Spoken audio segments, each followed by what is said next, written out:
Bom dia, bem-vindos a mais uma live da nossa sequência do Café com Sono, nosso encontro de toda quarta-feira de manhã. Oi, Jana, bom dia, tudo bem?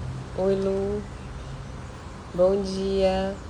Oi, Maria Carol, bom dia, meninas, tudo bem? Vamos esperar a Ilha entrar, já ela tá entrando, ela deve entrar pelo Insta da mentoria. Enquanto isso, eu vou apresentando para vocês o tema de hoje. A nossa ideia hoje é falar sobre a melatonina e as telas. Oi, Ila. Bom dia, Ila. E a gente falar um pouquinho dessa interação. É uma interação que tem sido muito falada, pelo menos para quem está no meio, aqui no meio científico, que atende crianças, fala muito de melatonina, mas tem muita novidade na literatura interessante e dessa interação da tela, ou basicamente dos efeitos da tela sobre o sono. Então deixa eu esperar ela entrar, acho que ela vai entrar pelo Instagram da mentoria, a gente vai aguardando a entrada dela. Bom, então essa interação, aí ela entrou. Essa interação é uma interação bastante dita. E qual dita por quê, por quem? Para a gente tentar analisar e colocar toda a informação e colocar todo mundo na mesma página. Oi, Ila, tudo bem? Bom dia. Minha amiga, tudo bem? Tudo e você? Tudo bem. Se eu te conto que eu estava abrindo a live pelo Insta da mentoria. Mas será que a gente tem que abrir o contrário? Será que é melhor? Agora já foi. Tá tudo bem, tá tudo bem. Não, mas se você quiser, abre e eu entro lá. E a gente conversa com todo mundo, para todo mundo entrar lá. Não, tá tudo certo. Já nos encontramos aqui nesse mundo digital. É verdade, é Também. verdade, é verdade. Bom, eu estava falando para as pessoas sobre o tema de hoje, da tela e melatonina, né? Que é uma inter-relação. O café é sempre, né, Heraldo? Então, dessa interação de tela e melatonina, do quanto já é dito e não é dito, e o que já está aí colocado na literatura sobre isso, e as pessoas já sabem, já têm um conhecimento relativamente empírico com alguma coisa de científico. Eu acho que talvez vale a pena a gente comentar um pouquinho sobre exatamente isso. O que é falado, o que se tem de conhecimento e trazer o que tem de novo nessa história, né? Porque muita pesquisa tem surgindo. Acho que talvez dê para a gente colocar um contexto histórico de por que talvez lá atrás, nas nossas formações básicas, a gente não tenha estudado tanto sobre isso, né? Primeiro sobre sono, mas tanto sobre isso e a ponto de agora a gente estar estudando. Acho que talvez colocar um contexto histórico e trazer essa relação, né? O que você Acho que acha? sim. E pode parecer um tema relativamente óbvio quanto à resposta final, mas ele é nada óbvio, né, Letícia? Porque a gente ainda está desenvolvendo conhecimento sobre. Isso. Semana passada mesmo dei uma palestra num simpósio de terapia infantil justamente sobre esse tema, do impacto das telas no sono, né, de Sim. crianças e adolescentes. Então, a gente pode até resumir a live em, olha, tem que evitar, mas tem que evitar quando, como, por quê, de que maneira, qual o mecanismo, Uhum, uhum, como que uhum, tudo isso tem um atravessamento fisiológico, ambiental, cultural, uhum. né? Então eu acho que é um tema para lá de necessário de se continuar discutindo, até porque o conhecimento ele está ainda em processo de desenvolvimento, né? Para a gente entender. Exatamente. E ao invés de a gente demonizar as telas, estamos em tela agora, não é mesmo? Então já foi a época da gente achar que isso aqui é um problema ou uma solução. Acho que a grande questão é como administrar, você não acha? Exato, exato. Você sabe, essa semana eu recebi. O repórter perguntou exatamente isso para mim. Eu estava respondendo uma entrevista sobre um subtema disso, e eu falei: não tem conhecimento estruturado, a gente está estruturando agora. Por quê? Porque ninguém era tão exposto à tela, então isso não era nem um tema de pesquisa, né? E porque também, trazendo o aspecto histórico, se sabia muito de melatonina, se sabia muito de modelos animais relacionados à melatonina, só que era um conhecimento que estava mais lá atrás, que ganhou uma força muito grande, para vocês verem como tem eventos que parecem, para inglês ver, mas são importantes, mas foi um Nobel de Ciências, não lembro que Nobel específico, que foi exatamente a descoberta dos clock genes. Aqueles três que fizeram a descoberta dos clock genes. E isso é algo que não tem, talvez tenha no máximo 20 anos, 20 e poucos anos. Acho que foi 2012, 2013, se eu não me engano. Mas, assim, o mais Explicar o que é importante clock é gene, para quem não conhece. exatamente. A gente fala já o que são os clock genes, mas a importância foi colocado um holofote sobre isso, tá? Os clock genes são os genes relógio. Quando a gente fala de genes relógio, a gente fala que existe algo no nosso funcionamento que se relaciona à ciclicidade, que tem também genes, ou tem uma genética relacionada a isso. Então, isso, falei de uma forma muito ampla, mas o que eu quero dizer é que a preferência deixa de ser só preferência, existe uma também preferência, que a gente chama de preferência circadiana, mas existem também aqueles cronotipos, ou seja, as pessoas têm um determinismo genético que obviamente vai sofrer influência ambiental, mas existe algo de genético por trás, o que ganha uma força diferente, né? Aquela coisa deixa de ser uma vontade, ou uma força, ou ausência da força de vontade, e passa a ganhar um fator biológico parcialmente imutável, mexível e modificável até certo grau. O que eu quero dizer com isso? Se uma pessoa nasce matutina, ela vai ser matutina, vai se adaptar ao ambiente, sim, não sem um esforço maior, vai ter tendências a respostas a, por exemplo, um agente estimulante, ou menos resposta a um agente estimulante, a agente sedativo. Então, ou seja, tudo aquilo que influencia no sono e na vigília vai ser influenciado por aquela genética que a pessoa tem, né? Então, essa descoberta colocou, parece besteira mais uma vez, mas colocou um holofote muito grande no que a gente conhece, né, como medicina circadiana, como ciência circadiana, que tem uma relação muito grande com o sono. Né? Para quem não sabe, tudo que é circadiano é tudo aquilo que se gira a cada circadia, a cada cerca de 24 horas. E existem comportamentos com relação a isso, como o sono e a vigília, que é também um comportamento, mas existem também liberação de hormônios, dentre eles a melatonina.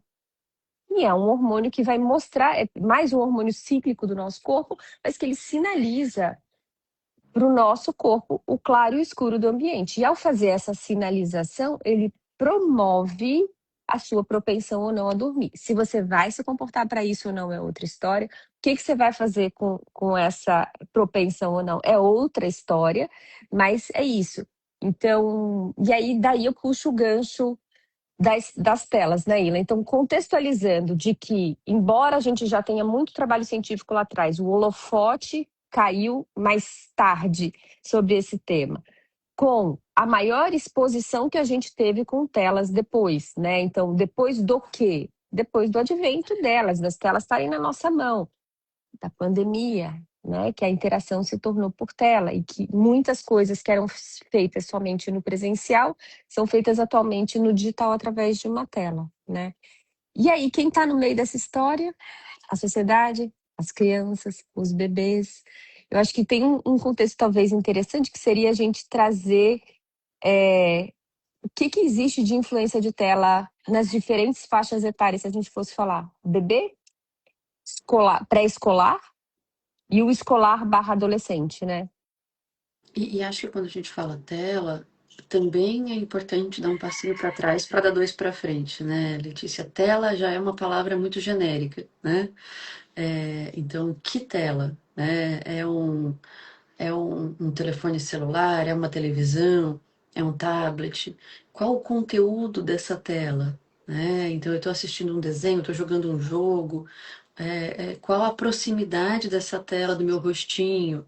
Fui aprender, e você me corrige se eu estiver errada, que parece que me faz sentido, né? Pensando nos mais idosos, que pensando em fisiologia ali ocular, né? Na criança existe uma sensibilidade até maior à incidência da luz da tela, né? do ponto de vista maturacional. Então, quando você fala sobre essa questão, acho que a gente tem até alguns parâmetros, né, da Sociedade Brasileira de Pediatria sobre o tempo de tela para cada faixa etária, que seria relativamente aceitável, digamos assim. Né? E acho É. que isso é fácil de se acessar nas grandes Uhum, plataformas. uhum, Eu acho que essa é uma diretriz, porque que pode ser útil pensando que nós, pais, profissionais, adultos, nascemos numa época em que a relação com a tela era muito diferente da relação atual. Né? Então, eu acho que até para a gente chegar na maneira com que essas crianças, adolescentes e bebês fazem uso das telas, é importante a gente, enquanto cuidador e profissional, pensar, peraí, qual que está sendo o meu uso disso e como que eu estou refletindo sobre o uso, né, desses dispositivos para mim e para aqueles outros que eu tenho, de alguma maneira, a tutela, né, ou a influência sobre. Então, acho que até para fazer esse racional por faixa etária, vale a gente pensar nisso e vale buscar parâmetros e diretrizes que norteiam um pouco mais, né, elementos, por exemplo, como a duração da utilização, para se pensar, opa, o que que é o não razoável? Mas ainda assim, eu acho que a sim, gente tem que refletir mais, né? sim, sim. O que que você acha? É por aí Olha, mesmo? Essas diretrizes, você acha que elas têm um papel importante? Não? elas têm que ter, né? Porque é um elemento que entrou com o qual a gente lidava muito pouco. Pensa que a tela era uma TV na casa, na sala, que ganhou controle remoto, né? Que antes você tinha que se levantar para mexer no botão e voltar, ou seja, você se movimentava para modificar. E depois você ganhou o controle remoto. Depois ficou mais acessível e as casas tiveram mais de uma TV. Então, ao invés de ter só uma TV na sala, que era um momento em que todo mundo sentava, se reunia e conversava sobre aquilo, e chegava um horário, a gente não pegou isso, mas os mais velhos contam que dava certo horário, a TV não tinha programação passando, né? Ou seja, a pessoa tinha que desligar, não tinha que ver, ia ver aquele chapisquinho da TV preto e branco. Então, a tela foi se modificando, né? E o comportamento foi sofrendo essa modificação. Então, as pessoas sentavam e ficavam diante da tela, deixaram de conversar para ficar diante da tela. Mas, pelo menos, todo mundo assistia a mesma coisa. E todo mundo assistindo a mesma coisa tinha um assunto em comum para conversar, tinha uma conversa que trocava. Ela, querendo ou não, tinha algum papel. Tirou as pessoas do cara a cara, mas trouxe um assunto em comum. Daí para frente, como cada um tinha sua tela, deixou de ter assunto. Então a gente já começa a ver o que do social entra nessa história, né? Então isso quer dizer que o formato importa. Então importa se é uma TV de tubo na sala ou várias na casa ou para um computador, um tablet e um celular para cada pessoa. E chegou um momento que achou-se que isso ia ser bom para a criança. Não sei quem lembra, Baby Einstein, a própria, se eu não me engano, foi a Disney, investiu em programas educativos para criança, pensando que aquilo ali seria educacional. Trazendo isso, parece, isso é coisa velha. Trazendo isso para hoje em dia, as gerações das crianças que estão na adolescência foram mais expostas, não porque tinha mais tela, porque os pais não achavam que era tão grave assim. Hoje em dia a gente está proibindo celular, ou seja, eles pegaram e está sendo retirado da mão deles. Então a gente está crescendo no conhecimento. E o que tudo isso tem a ver com o sono? Trazendo para o nosso tema, né? Para não entrar numa conversa sociológica só, né? Assim, ideológica, talvez, mas assim, trazendo para o nosso tema. Quando a gente falou de medicina circadiana e do circadiano, a tela, a luminosidade, ela sinaliza para o nosso corpo que é dia. Por quê? Porque a célula ganglionar da nossa retina, aqui no olho, vai sinalizar o núcleo supraquiasmático que tem luz no ambiente. Tendo luz no ambiente, eu bloqueio, eu sinalizo, volto, vou lá na minha glândula pineal, que é onde produz e guarda, armazena melatonina, e aviso, é dia. Não importa a origem da luz, é luz. Ele vai sinalizar que é dia. Quando ele sinaliza que é dia, o corpo segura a melatonina e faz o metabolismo do dia, não faz o metabolismo da noite. Ao fazer o metabolismo do dia e não o da noite, mesmo que eventualmente que você durma, porque dormir é mais um dos ciclos, você vai dormir sem a melatonina, sem a sua liberação de melatonina. Isso pode, num primeiro momento, não ter problema nenhum para você sentindo, mas o seu corpo começa a se descompassar. Ele fica em descompasso. tá? E aí, quanto mais novo, como você falou, Ila, mais novo, mais sensível à luminosidade e, portanto, maior o bloqueio de melatonina. Mais velho vai ficando um pouquinho menos, mas existe para todo mundo em grande quantidade. É como se eu passasse, sei lá, de um bloqueio de 0 a 100 no bebê, ele depende da idade do bebê, porque afinal, né, a melatonina vai ser liberada lá no terceiro mês de vida, de forma endógena, ganha um ritmo robusto lá no sexto mês de vida. Mas vamos falar, sei lá, um bebê, uma criança, um lactente, né, de 8, 9 meses, se for mais ou menos de 0 a 100, ele bloqueia 80 e um adolescente 70, sei lá, hipoteticamente falando, tá, gente? Esse número não existe. É só para vocês entenderem mais ou Proporção, menos a né? proporção.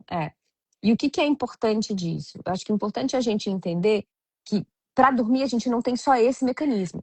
A gente tem o mecanismo do cansaço, a gente tem o mecanismo do comportamento, a gente tem o mecanismo do que você tem de ideias sobre o sono, do seu ambiente. A gente tem várias outras camadas que a gente precisa passar. E aí é que esse conhecimento hoje em dia está mais estruturado. A sensibilidade à luz, na liberação ou não de melatonina, mas melatonina, infelizmente, não é a bala de prata. Tanto que o inverso é verdadeiro. Se você der melatonina para todo mundo, não vai dormir. Né? Então, já acho que a gente tem que, toda vez que falar sobre isso, a gente tem que botar dois pés no chão e pensar assim, tá, se ela não é tudo aquilo para fazer, como é que eu estou esperando dela um tratamento que ela vai me entregar tudo? Eu estou sendo incoerente comigo, com o meu próprio conhecimento. Então, hoje em dia, a gente já tem outras pesquisas mostrando que essa exposição à tela, ela é muito negativa, de fato, ela sim faz bloqueio ou redução da liberação da melatonina, e que a gente não dorme apenas por melatonina ou com liberação de melatonina, ela não é nosso único mecanismo e, portanto, não será nossa bala de prata quando a gente pensar em tratamento. Mas também a gente tem que pensar em outros formatos, né? O formato da tela, o conteúdo da tela, né? Então, quanto mais perto, quanto mais longe. E uma outra coisa que é o que está mais em voga, então hoje em dia as pesquisas estão indo com relação a isso, a subtipificação da tela em si, né? Como é essa tela, né? Onde ela tá na mão, ela tá na parede, ela tá junto com uma interação social, não tá? Em que momento está acontecendo, que quantidade isso está acontecendo, em que conteúdo, mas as pesquisas atualmente, principalmente no adolescente, estão entrando no outro tema, e isso que eu queria puxar um pouco para cá agora, que é esse tipo de formato de onde você consome. Você está consumindo um vídeo longo, que vai te deixar atento por 10, 15, 20, 30 minutos. Você está consumindo pequenos vídeos que te dão spans de atenção curtinhos, e até tem plataformas que chamam de shorts, os vídeos, né? Então, são curtinhos, de 30 segundos, 40 segundos, só para te sustentar a atenção. E o que isso está fazendo com o seu cérebro e o que isso está fazendo com o teu comportamento, né, Ilan? Com certeza. E aí eu adicionaria, dentro desses critérios que vêm sendo estudados, um outro critério que é qual a função do uso da tela. Que eu acho que se soma a isso que você está trazendo sobre o conteúdo, né? Então, quando eu falo de qual a função, qual está sendo o papel dessa tela na hora de dormir desse adolescente, dessa criança, desse bebê, né? Por que essa tela está sendo usada e da forma que ela está sendo usada, né? Então, essa tela antes de dormir é porque existe uma associação para início de sono com a tela. Essa tela na hora de dormir é porque o adulto não tem como interagir com a criança, até por uma questão de vulnerabilidade ali, por falta de suporte. Essa tela na hora de dormir é porque o adulto não tem repertório na interação com a criança para esse processo da noite, do adormecimento. Essa tela na hora de dormir é uma fuga desse adolescente do medo dele de não conseguir dormir ou do medo das provas no dia seguinte. Enfim, eu poderia passar aqui o resto da manhã pensando em possíveis funções sobre o uso dessa tela. É para eu me sentir minimamente por dentro de algo, pertencente a algo do ponto de vista social. Na verdade, uma falta de repertório na produção de outros tipos de reforçadores na minha vida, até porque a tela ela é muitas vezes uma plataforma mais passiva, em que eu só vou consumindo algo ao invés de me relacionar com algo. E não estou falando que todo conteúdo seja assim, mas muitos são, como esse que você trouxe, né? Uhum, uhum, Então, eu acho que dentro dessa parametrização das telas e das telas nesse momento do sono, que é o nosso recorte aqui, vale também esse questionamento de qual é a função dessa tela naquele momento, né?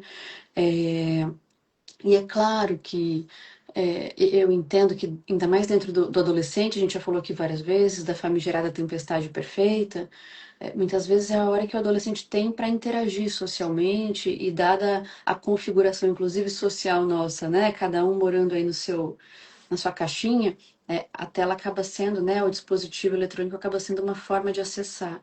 Mas nem sempre essa é a função.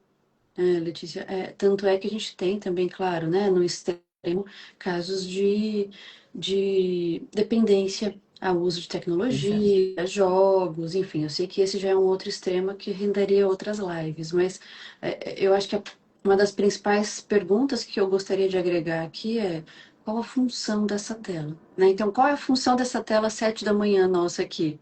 Uhum, Trazer conhecimento, né? É uhum. interagir, é promover algo aqui que possa agregar. Qual é a função da tela, dos shorts de videogame, né? A meia-noite e meia do adolescente no dia de semana, né?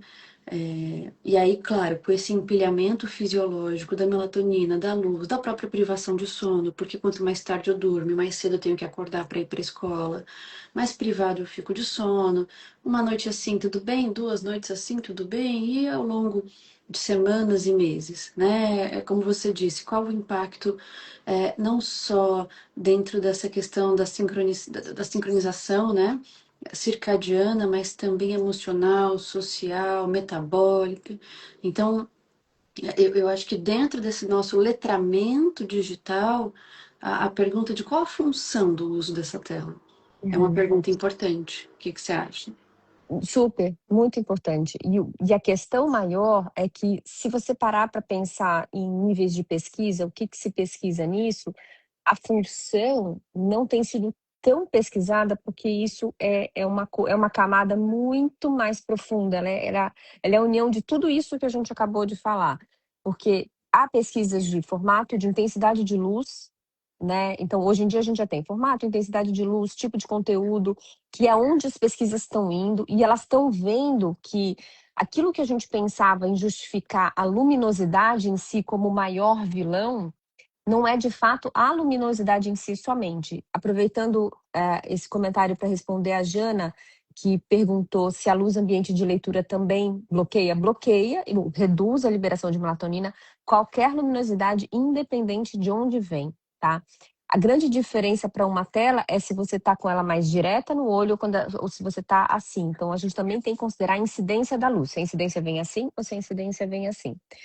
Mas, para além disso daí e da liberação na melatonina, a gente tem esse ponto que você falou da função, que é muito importante e não pesquisada, tá? Então, para contextualizar todo mundo aqui, as pesquisas estão indo muito. Então, no último congresso de infância, propriamente de infância, e sono, que é o congresso da IPSA, foi muito falado de tela. Muitas pesquisas com relação à tela, principalmente com adolescente. Acho que adolescente dominou grande parte, né, dessas pesquisas. Nenhum entrou exatamente na função, embora todos os pesquisadores falassem indiretamente na questão da função. Mas se você está diante de um paciente, é exatamente isso, isso que você falou, Ila. É genial, é o pulo do gato. Sabe por quê? Porque é isso que vai fazer você rever o uso da tela, né? Por que que a pessoa está substituindo pela tela, né? Substituindo uma interação social ou se apresentando diante da tela. Então, no nível individual, ou seja, no nível do seu paciente na sua frente, pensar sobre a função é mais importante do que todos esses elementos de quantidade de luz e formato, que são importantes sim, mas ele está indo para a tela por algum motivo, né? Então, esse é um ponto, esse é um grande diferencial. Você pensar por isso é o maior dos diferenciais quando você vai lidar com o paciente na tua frente, né? E acho que isso certamente estrutura o raciocínio clínico, né? Isso. Da intervenção propriamente dita. Estava vendo um termo, esses anglicanismos, mas ok, que eles chamam nas pesquisas de vamping, né? que é quando as luzes se apagam, né? E o Uhum, adolescente, ali o jovem, ele escondidinho embaixo da coberta tá ainda olhando o celular, né? uhum, E uhum. aí o quanto que quem faz esse comportamento tem índices maiores, né? De ansiedade, depressão, mas quem vem primeiro? Qual é a função disso? Eu acho que essa é a grande questão. Uhum, uhum. Né? Então, ter dados objetivos e paramétricos é fundamental, mas ter um olhar subjetivo, individualizado, traz respostas que nem todas as diretrizes e pesquisas conseguem trazer. Né? Exato, exato. E aí, então, acho que talvez contextualizando todo mundo no que tem de pesquisa, telas na primeira infância e segunda infância não tem função. Não tem, porque a criança não escolhe. Ela só escolhe uma vez que ela foi exposta, que foi entregue para ela, né? Então, foi entregue passivamente para ela de alguma forma. Ela só vai ali atrás de pegar quando ela vê um adulto usando pra caramba e puxa, aquele negócio deve ser legal. Deixa eu sentar do lado desse adulto e botar minha cabecinha. Se ninguém me deu, deixa eu sentar e colocar minha cabecinha para ver o que está acontecendo. Daí, a gente vai passando para, toma, assiste esse, assiste aquele, e vai sendo entregue para ele. Então, vai ganhando uma função, talvez, de cuidador da criança, né? Porque os pais estão cansados. E aí, no adolescente, ele passa a usar também, algumas escolas têm plataformas digitais, requerem o uso de tela, aquela tela não é bloqueada às vezes para tudo, né? Para algumas coisas que sabidamente menos adequadas ou mais perigosas para o uso na infância, mas tem outras que não, e o adolescente acha seu caminho, né? Então, a tela, de fato, vai tendo uma função para a vida daquela criança, mas que também tem a influência do adulto na história, né? Então a gente tem que pensar nessa história também, que a criança não de repente produziu uma tela ou não pegou o dinheiro do bolso dela, foi lá e comprou uma tela, né? Então é muito importante a gente colocar nesse contexto macro e entender que o que as pesquisas colocam até agora. Nada de tela, o máximo que você puder segurar, tá? Então até diretrizes têm sido revistas para reduzir ou retirar horários de telas antes recomendados. E na adolescência, a luminosidade afeta menos do que na criança. Então, esse é um conhecimento novo. Então, se alguém, porventura, lê algum trabalho que na adolescência a tela não bloqueia menos a melatonina, ou não da melatonina diretamente, porque são pouquíssimas as pesquisas usando melatonina. Ela influencia menos no tempo de sono, na latência de sono, o tempo que você se propõe a dormir para o fato de você inicialmente iniciar de fato o sono. Esse tempo influencia 2 minutos, 3 minutos, 5 minutos, 10 minutos, é muito pouco, então dá para permitir, etc. Vocês vão ver que as pesquisas estão indo nesse caminho, mas não significa mesmo assim que isso é bom. Aquela propensão para o sono não necessariamente está acontecendo, que função aquela tela está tendo, que conteúdo aquele adolescente está consumindo, tá? E quando a gente fala de luz, eu vi uma pergunta aqui da Mari, se a luz do Kindle também atrapalha na liberação de melatonina. Todas, tá? Mais intensa, muito provavelmente mais, menos, muito provavelmente menos. Mas entre um Kindle e um tablet ou um celular, o Kindle é muito melhor. O Kindle é passivo, assim, é passivo, mas é uma leitura única, contínua, é um livro, você vai direto. No celular, é um short que a pessoa tem que colocar alguma coisa para fora, mesmo que semi-passiva, mas ela tem que se manter mais atenta, diferente da tela de um livro, né? Então, Bom, se acho que é deixar, isso, né? se deixar, a gente vai trazendo mais e mais coisas, mas a gente tem que ir. E acho que não está por aqui, mas lá na nossa plataforma do Sonozi já tem algumas notícias do simpósio, desculpa, do seminário, estou com simpósio, né? Uhum. Do seminário que a gente vai oferecer dia 17 e 18 de agosto, justamente com essa ideia de olhar mais para a função, né, Letícia? Olhar mais para Exato. o diagnóstico, para a avaliação dos casos. Quem tiver interesse, vê por lá, que Uhum. dia 17 e 18 de agosto a gente vai fazer esse seminário, né? É um seminário bem legal, que a gente vai discutir isso em cima de um caso clínico bem florido, e entrar em todos esses temas, colocando essa tangibilização prática. É isso. Semana que vem Beijo, nos vemos. gente. Beijo, Boa gente. semana para todos. Tchau, Tchau, tchau. tchau.